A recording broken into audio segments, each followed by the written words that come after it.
Maria, upon entering our home, immediately claimed the guest room as her own space. Because it's closest to both the bathroom and the bath, and I don't have to go through the living room, so I don't have to see anyone's face. Although I thought she was referring to me when she said, "I don't have to see anyone's face," I refrained from harsh words because she is pregnant and just swallowed my feelings. Then, my husband said, "Look, I want you to leave this house. You bully our son's wife, don't work, and just leech off our home, you're the worst."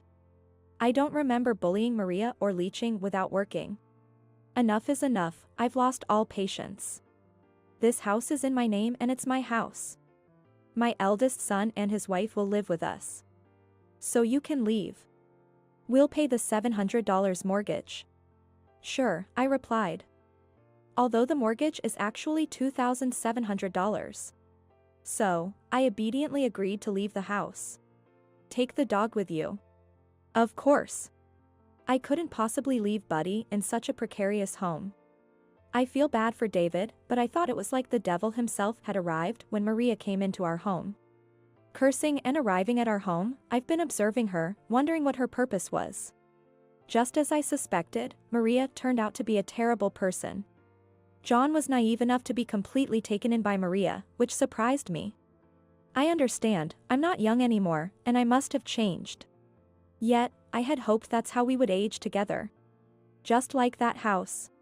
Being fickle is a disadvantage. You can't finish anything and are irresponsible, perhaps eternal damnation suits you. Especially since your beloved young demon is with you. Both of you should just fall into damnation. My name is Dorothy, a 58-year-old working housewife. I met John, my husband who is 6 years my junior, about 30 years ago through a mutual acquaintance. At that time, I was 28, and John was 22. John, in his first year as a working adult after graduating from college, was an utterly dazzling presence for me. John, who liked older women, was not only good at being spoiled but also surprisingly gentlemanly and mature in his behavior. And I began to have feelings for him. John felt the same, and after 6 months of dating, we got married. Then, thinking about our future family and retirement, we decided to build a house. John had always said since the beginning of our marriage, it's better to build a house while we're young. Indeed, considering the mortgage, it's better when you're younger. But it was difficult to get a housing loan under John's name as a first-year employee. I could have built it under my name, but John's pride as a man insisted it be in his name. Eventually, we decided to build the house after John had worked steadily for a year and had a track record to get a loan. I was working too, so I diligently saved for our house. It wasn't hard work for me, because it was for our own house. Also, at John's strong request, we managed our finances separately after marriage. We created a joint account in John's name for living expenses, where we both deposited a fixed amount. It was truly shared property of the married couple. From there, we would cover food expenses and utility bills. Even after building the house, we agreed to split the monthly mortgage repayment. Even deciding on such rules as a couple felt fun as newlyweds. And a year after our marriage, we finally got our long-awaited dream home. The brand new house, with its carefully planned layout, fulfilled our hearts. A year after building the house, we were blessed with our eldest son David, and 3 years later, our second son James. And I felt the utmost happiness. Now, 30 years after our marriage, David has married and left home. With James also starting to live alone, only the two of us were left in the spacious house. Still, I intended to enjoy our slow time together in this house. After the kids left home, John started talking about getting a dog. Probably to distract from loneliness, but I guess there were other reasons too. Since we started living just the two of us, John became increasingly harsh towards me. "I'm sick of waking up to your face every morning." He could say such things without batting an eye. Even when I mentioned that aging is a part of life for both of us, he wouldn't accept it, saying, "I used to think older ladies looked pretty. But I guess it's annoying that you're aging faster than me." Saying so, he would quickly retreat to his room. In other words, he didn't want to face me, which led him to suggest getting a dog. I love animals, so I wasn't opposed to getting a pet. While John goes to work at the office, I've always worked from home, so I can take care of the dog during the day. My concern is whether John can truly take responsibility for its care until the end. When we built this house, John said, we'll keep it as shiny as new forever, and at first, he did put effort into daily cleaning and maintenance. But within a month, he grew tired of it and said, houses naturally deteriorate over time. It's best to accept them as they are. The expensive pressure washer and various other tools bought for house maintenance were soon left unused. Similarly, when our first son, David, was born, John was enthusiastic about child rearing, claiming, I'll be in charge of bathing him. Don't bathe him until I get home. But this lasted only for the first week. Despite waiting for John to bathe David, as he claimed it was his responsibility, he would just say, I'm tired today, and go to sleep. From then on, John never bathed David again. With our second son, James, I took care of everything from the start. John, who did nothing himself, would still criticize, saying things like, aren't you wiping him properly? Doesn't he need more moisturizer?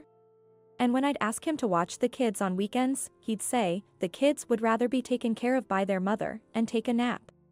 So far, I've been handling house cleaning and child rearing alone, as if they were solely a woman's job. However, John stopped contributing to our joint account over a decade ago. He didn't contribute to the monthly living expenses or the house mortgage. The first time he didn't make a deposit, he said, I'm broke because of consecutive weddings this month. Just for this month, please.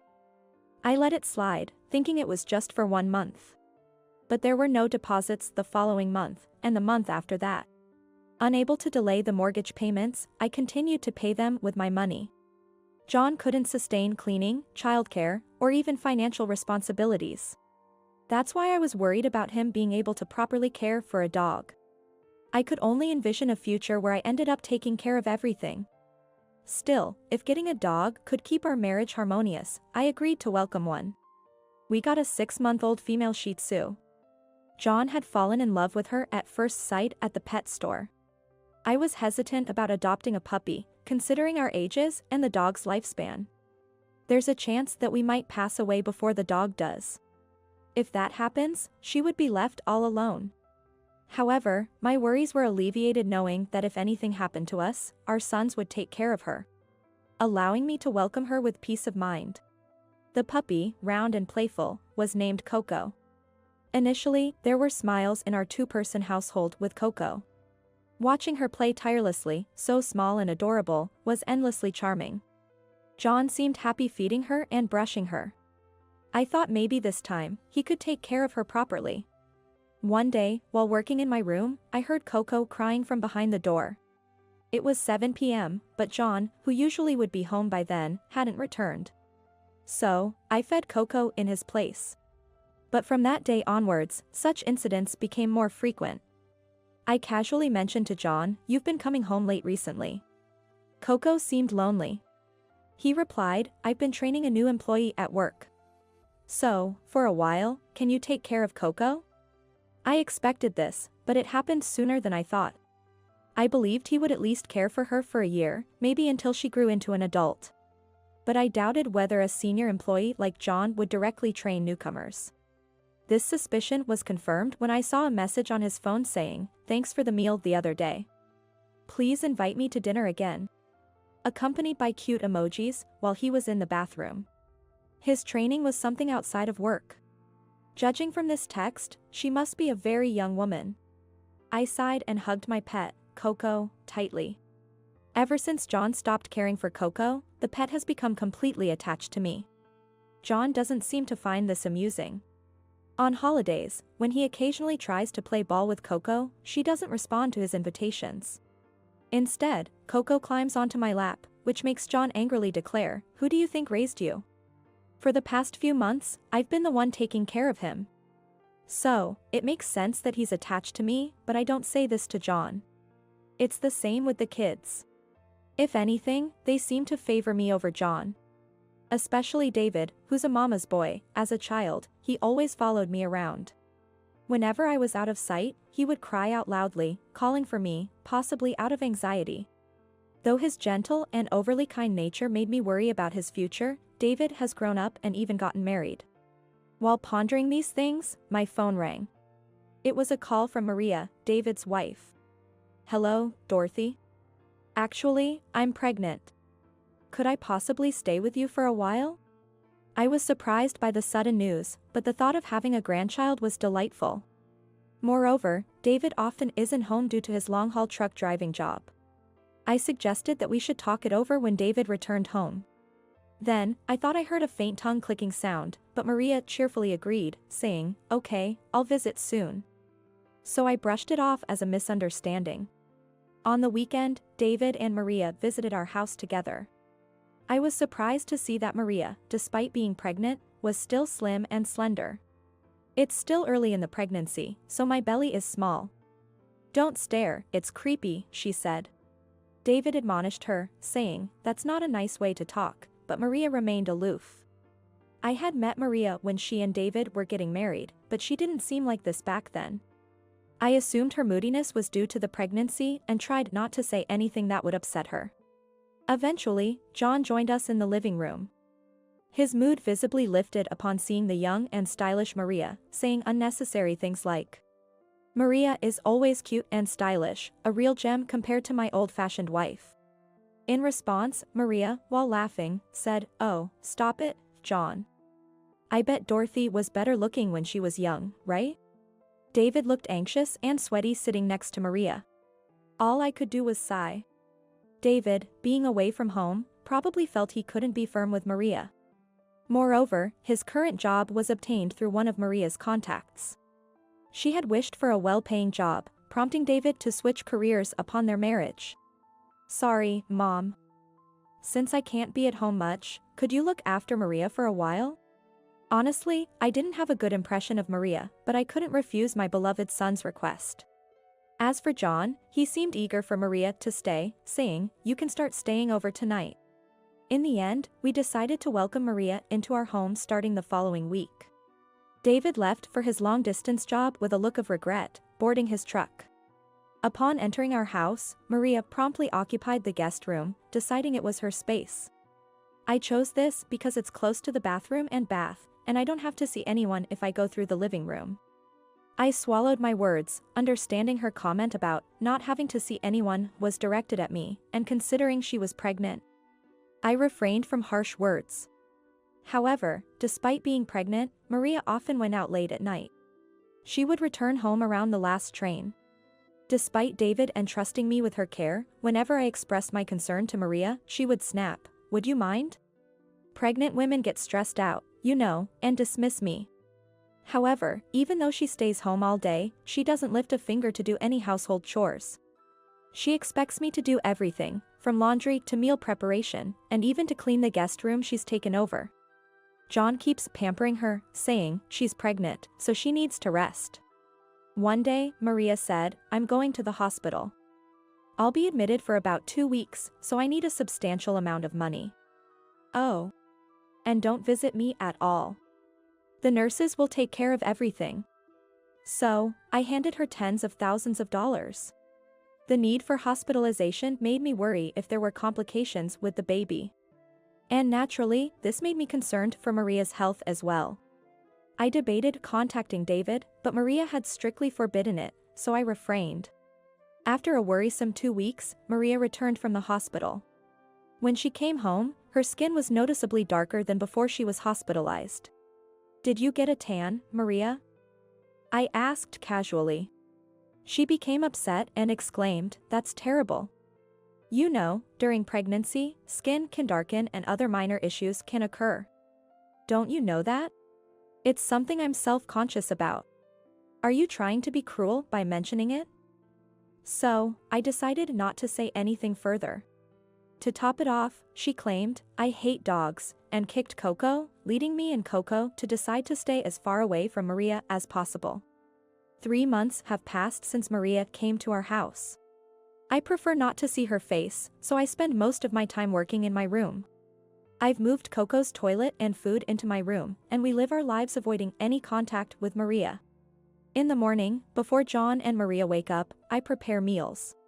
In the evening, when Maria goes out, I use the opportunity to clean the house and do the laundry. If she needs anything, she calls me, otherwise, I avoid meeting her.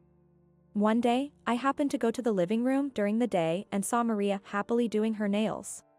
Remembering how I couldn't stand the smell of nail polish when I was pregnant with David, I asked her a simple question. Are you okay with morning sickness, Maria?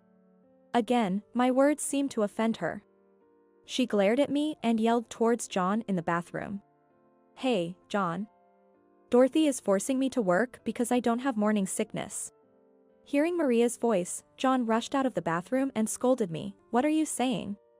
You're terrible. How can a woman like you not understand the hardships of a pregnant woman? Another time, I saw Maria smoking under the kitchen vent. I reflexively snatched the cigarette away. Maria looked at me, clicked her tongue, and dramatically fell to the ground. Ouch. Stop it, Dorothy. Forgive me, please. Because the living room window was open, neighbors gathered, hearing Maria's voice, wondering what was happening. I apologized to them, saying, it's nothing, and they left. Maria was smirking at me. David comes home every 2 weeks, and Maria's attitude changes unbelievably during his visits. She hides her devilish side and becomes docile only during the days David is home. As soon as he leaves for work again, she reverts to her true self. Seeing Maria's behavior makes me wonder what David saw in her that made him want to marry her. Similarly, I find myself questioning what I saw in John, who has now become a puppet to his daughter-in-law. Back then, he was intensely focused on his work, with the goal of building a house in his own name. Back then, John was earnest and shining. It's been 30 years since that dream was realized, and we had children. Now, I'm the one repaying the mortgage of this house. Moreover, John has stopped contributing to our joint account, so I cover all living expenses with my money. Does John even realize this? Or does he know and still has the audacity to act high and mighty?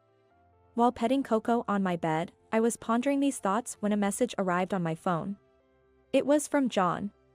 Come to the living room immediately, it said. I placed Coco in the cage in the corner of the room and reluctantly headed to the living room. I idly wondered if he might finally confront me with a divorce. Lost in thought, I headed to the living room. There, John and Maria were sitting on the sofa, drinking tea using my favorite cup and saucer. They had used the teapot, but incorrectly. Without a tea strainer, the pot was full of tea leaves. Their cups were also filled with leaves, ruining the elegance of the cups and saucers. Yet, they seemed to be enjoying the atmosphere, so I remained silent. Let me be frank. I wondered to myself if John truly understood what it meant to be direct. Perhaps because of my unfocused expression, John glared at me sharply. You know, I want you to leave this house. You're always picking on your daughter-in-law, not doing any work and just leeching off us. You're the worst. Did you know? Maria is a model. She plans to continue working even after giving birth. How admirable is that? It's a stark contrast to you, who isn't independent at all. Enough is enough, I'm fed up. This house is in my name, it's my house. The eldest son and his wife will live here, so get out.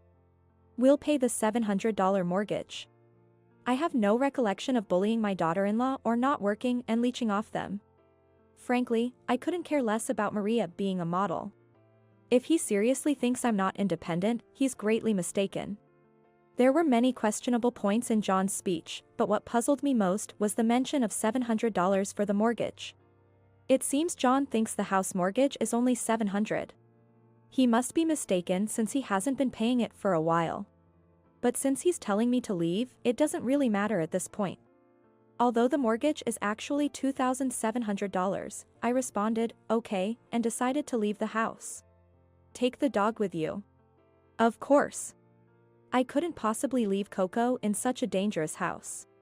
John and Maria didn't seem interested in me anymore and were engrossed in their own conversation. Right, if John is going to take over the mortgage payments, I need to give him the passbook for our joint account. I went back to my room, grabbed the passbook, and handed it to John. This account is where the mortgage payments are withdrawn from. Good luck with that. John forcefully snatched the passbook I handed to him and started checking it.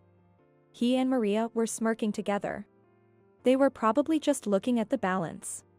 Indeed, the account had a considerable amount saved up, diligently accumulated by me as family savings. Yet, the important part, the details, seemed to be completely overlooked by them. Well, it's fine.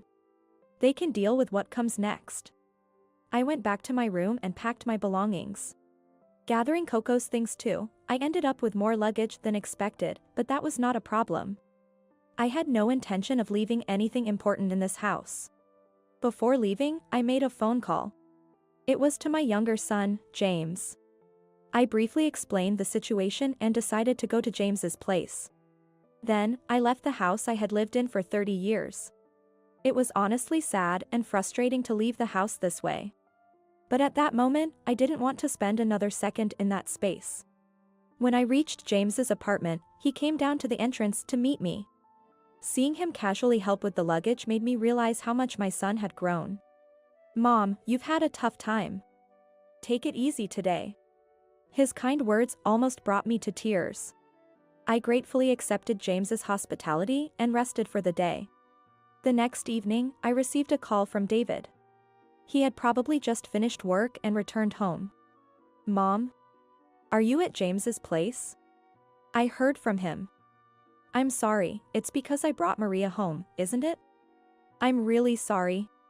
I could tell from his voice over the phone that David was deeply apologizing.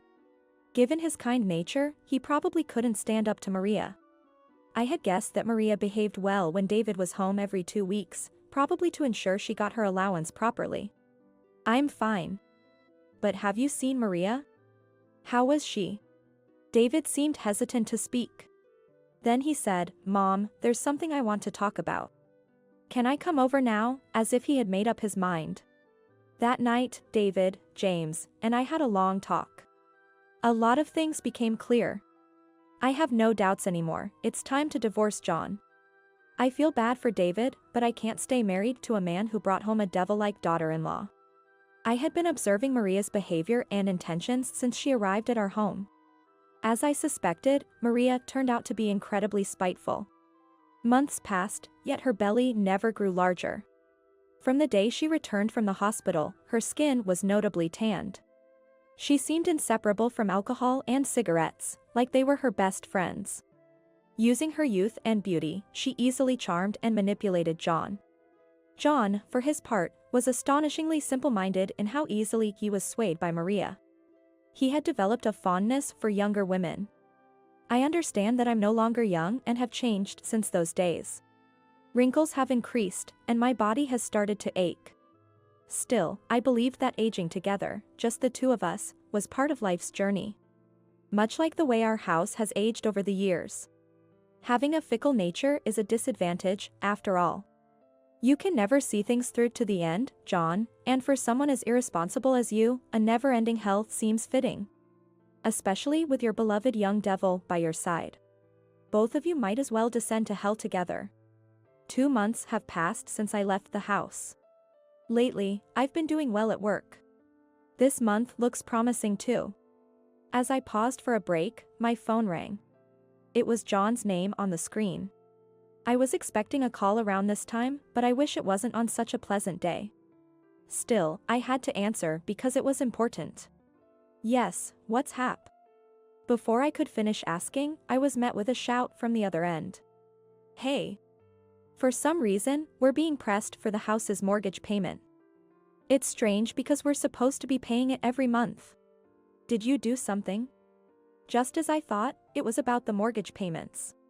John, thinking the mortgage was only $700, couldn't possibly pay the actual amount of $2,700. He must have already used up all the savings I left. I haven't done anything. More importantly, have you been properly depositing your salary for living expenses and mortgage payments? If you had, there would be no reason for you to be pressed for payments. What I said was entirely reasonable. John, taken aback, didn't retort immediately. But after some thought, he lashed out again. I calculated and left enough money. I made sure to leave $2,100 for 3 months, so there's no way the payment should be delayed. He still hadn't realized it. I thought he would at least glance through the account statement. I sighed deeply, countless times. Continuing this conversation over the phone was pointless. "All right. I'll come over tonight. David and James will join me. Have Maria wait there too." When I said that, John reluctantly agreed. Before I knew it, David and James were near me. They seemed to have a rough idea of what was going on. Both of them nodded towards me. I nodded back emphatically and headed towards the house where John and Maria were. Upon arrival, Maria was the first to burst out. "David, where have you been? And what's this about quitting your job? I got you that job through my contacts. Don't joke around." As soon as she opened the door, she started yelling furiously, causing not only David but also me and James to recoil. David calmed her down, and we all entered the house. I was shocked upon reaching the living room. It was dirtier than I could ever imagine, completely different from when I lived there. Clothes were strewn about, and leftovers were left untouched. Dust had accumulated on the shelves, and tiny fruit flies were buzzing around. When David seated Maria on the sofa, his usually timid demeanor was replaced by a firm, husbandly presence. "Maria, about what we discussed earlier. You said you got me the job through your acquaintance, but I never asked for that, right? I wanted to keep working at my previous company. But somehow, I was resigned without my knowledge and employed there without consent. I've been trying hard, thinking it was your wish, but I always had a feeling of suspicion." David explained that he had reluctantly agreed to change jobs because Maria wanted a better salary after their marriage. However, he had noticed that the salary was not as good as expected for the hard work involved. To his surprise, his salary was even reduced after working there for a while. When he inquired with the company, he received an unsatisfactory explanation about rising fuel costs, which only increased his suspicions. I had James investigate, and it turns out the deducted amount was going to you, Maria. Since it's a company of an acquaintance. Such things are possible, right? If that's the case, just tell me. I would welcome it if it's for our living expenses. But you were also asking me for living expenses, medical bills, and more. Where did that money go? I'm starting to lose trust in you." David expressed his quiet anger with a somewhat sad look on his face. I felt an urge to hug David right away. "What's the big deal about money? You're such a boring and dull man, and you got to marry me. You should be contributing money." "Yes. I had you transfer to that company so you wouldn't be at home with your dreary face. I thought I married a man who would do anything I say. But you're the worst," Maria retorted arrogantly, not showing any remorse for hurting David. James and I couldn't help but lean forward at her attitude, showing no signs of concern for John. I wanted to slap her hard on behalf of David. My fists were trembling slightly. Enough with the marital spat, settle that later. My issue is more important. Listen, Dorothy, as I said earlier. I had enough money for 3 months of repayment. John, who had been silent until now, began to speak. It seems to be a continuation of the earlier phone conversation. 3 months, huh? That means you should have left at least $8,100. My remark made John's eyes widen. What? The loan repayment is $700 a month, isn't it? Maria said so, right? About $700 a month for a mortgage. It turned out that information came from Maria. Maria, standing next to John, nodded vigorously in agreement. That's right. My friend bought a condo with monthly payments of $700 to $800. She said it's like paying rent. Unfortunately for Maria, this was a single-family home, and John had been quite particular about the interior and layout. Moreover, the location was near a station, making it a prime piece of real estate. John had taken out the maximum possible loan to build this house on a 35-year mortgage. Did you actually look at the bank statements? There's no way this house costs only $700 a month. At my words, John hastily pulled out his bank book. Maria peered over. What? The repayment is $2,700 a month. John turned pale, dropping the bank book in shock. He should have confirmed this multiple times when buying the house. Do people forget such things after 30 years? That's right. So $2,100 isn't even enough for 1 month. I couldn't help but smile. He had only left $2,100, but I would ask about the whereabouts of the other savings I had later. Wait a minute. I didn't hear anything about that. You were the one who said I could have this house for $700 a month, Johnny. So, Maria refers to John as Johnny. Is that the kind of relationship they have? A chill ran down my spine, and I wasn't the only one. John was looking at the two with a cold expression. What are you going to do? Can you pay? If you want to keep living in this house, you have to. And by the way, we have no intention of paying for a house we're not living in, so don't expect anything from us. David and James nodded in agreement with my words. Then John questioned me. Wait, then how have you been paying the $2,700 monthly loan? A housewife like you lounging at home couldn't possibly pay that. After 30 years together, John still didn't understand me. It was a profound disappointment.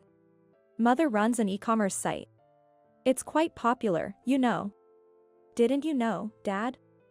I'm helping her with the photography for the site. David handles the accounting.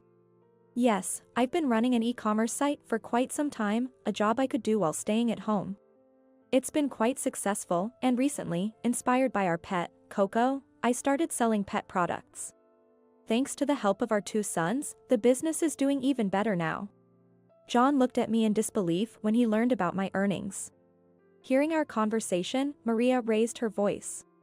John, you're on my side, right? You're living with me, aren't you?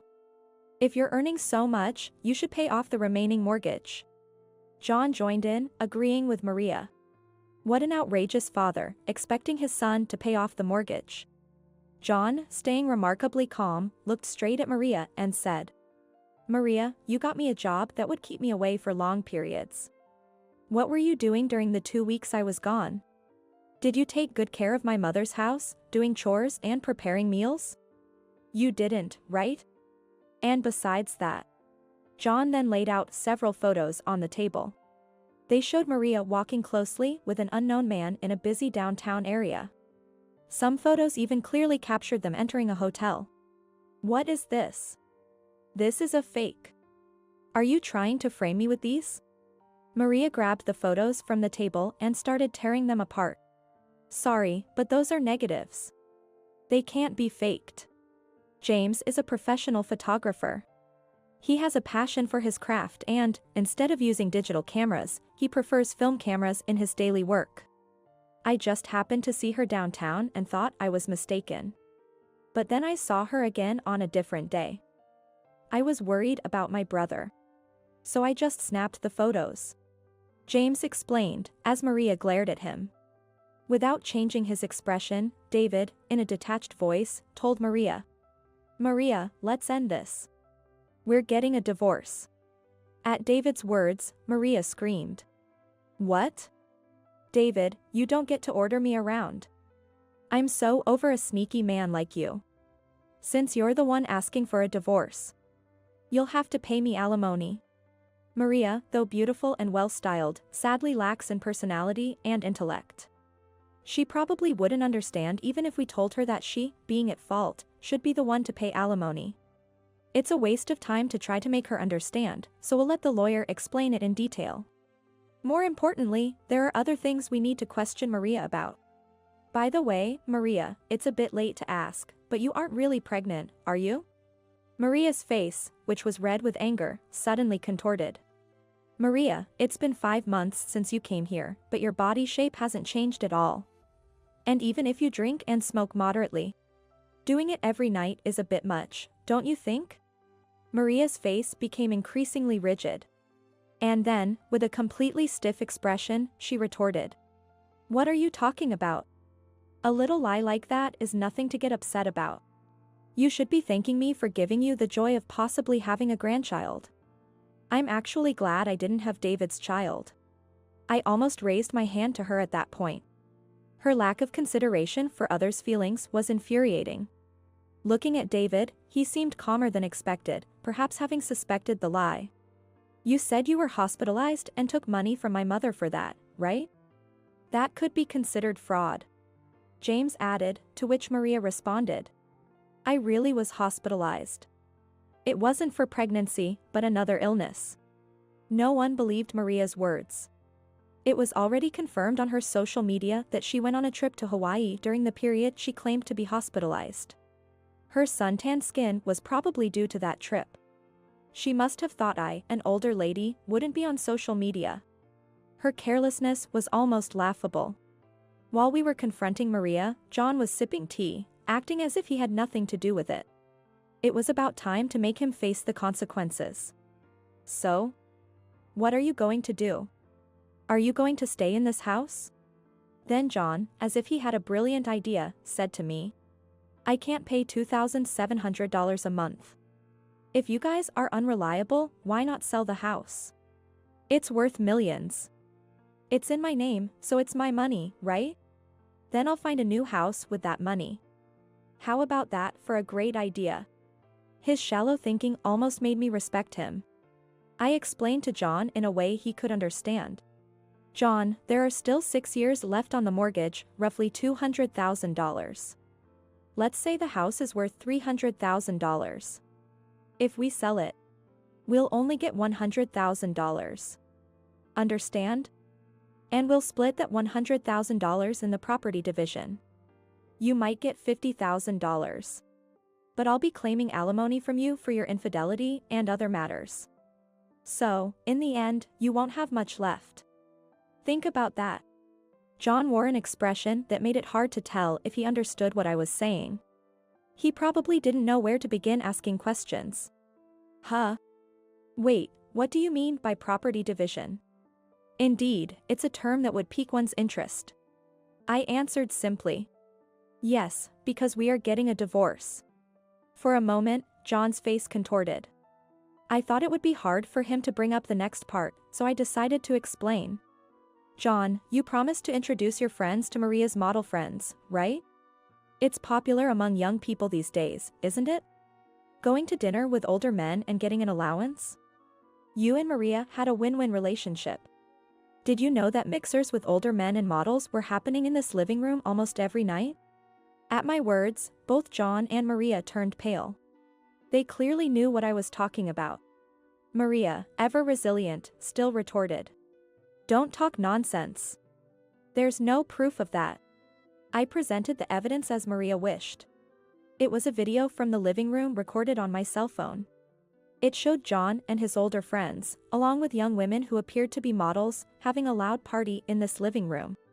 Drinking and socializing. Before Maria could accuse me of illegal recording, I clarified. This is footage from the pet camera in the living room, meant for our pet, Coco. I usually turn it off when I leave the house. Someone must have turned it on while drunk. I was surprised when this footage was sent to me unexpectedly. Originally, the camera was to monitor Coco, but it inadvertently provided evidence. Hey, Dad. By the way, I also caught you on camera going to a hotel with young girls downtown, so there's no escaping that. I wish I didn't have to take such photos of my own father. With all the evidence presented, John and Maria were finally at a loss for words. Both of them sank deep into the sofa, staring off into the distance. The spacious living room, meant for family gatherings, now felt more like a funeral parlor. What must this house, built 30 years ago with so many dreams, think of this broken family now? I wish I could ask it. In the silence, I heard the creak of the house settling. I knew John couldn't pay the mortgage. Perhaps I wanted to see what decision he would make under these circumstances. John suggested selling the house. His love for this house was only that deep.